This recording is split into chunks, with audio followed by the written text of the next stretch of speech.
নমস্কার বন্ধুরা, তোমাদের সকলকে জানাই তার নাম্বার ওয়ান স্টাডি অফ এক্সামের পক্ষ থেকে স্বাগত। আজকে তোমাদের সঙ্গে আইসিডিএস সুপারভাইজার নিয়োগের পরীক্ষায় কয়টি ধাপ রয়েছে এবং কীভাবে পরীক্ষা হয় এবং কোন কোন সাবজেক্টের ওপর পরীক্ষা হয় সেগুলো তোমাদের সঙ্গে বিস্তারিত আলোচনা করব এই একটি ভিডিওর মাধ্যমে।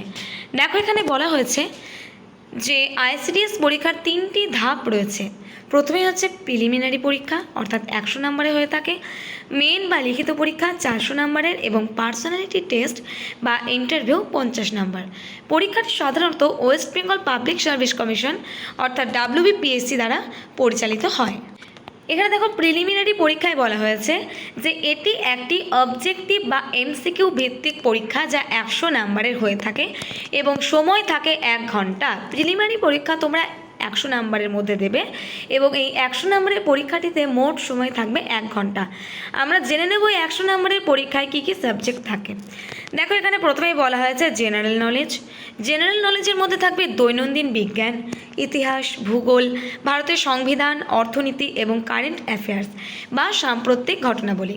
পাটিগণিতের মধ্যে থাকবে দেখো মাধ্যমিক স্তরের বিভিন্ন গাণিতিক সমস্যা এবং রিজনিংয়ের মধ্যে থাকবে সাধারণ বুদ্ধিমত্তা ও যুক্তি। এরপরেই হবে তোমাদের মেন পরীক্ষা। দেখো, মেন পরীক্ষায় কী বলা হয়েছে, প্রিলিমিনারি পরীক্ষায় উত্তীর্ণ হলে অর্থাৎ পাস করলে তোমরা মেন পরীক্ষা দিতে পারবে। এটি একটি বর্ণনামূলক ডেসক্রিপটিভ এবং মোট 400 নম্বরের পরীক্ষা হবে।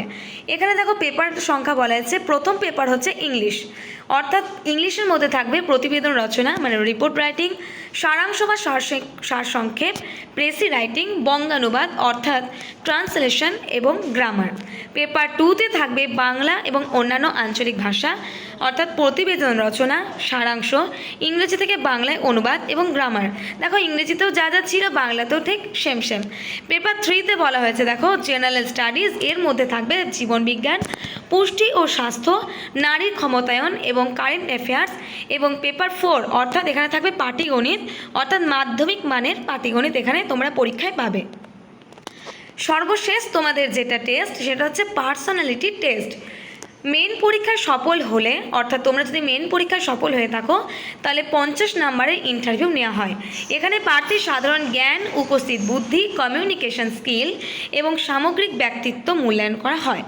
তো তোমাদের বিস্তারিত একটি ভিডিওর মাধ্যমে আলোচনা করলাম। এরকম আরও গুরুত্বপূর্ণ খবর যদি তোমরা পেতে চাও আমাদের এই চ্যানেলটি সাবস্ক্রাইব করো এবং পাশে থাকা বেল বাটনে ক্লিক করে অল নোটিফিকেশনটি অল করে রাখো।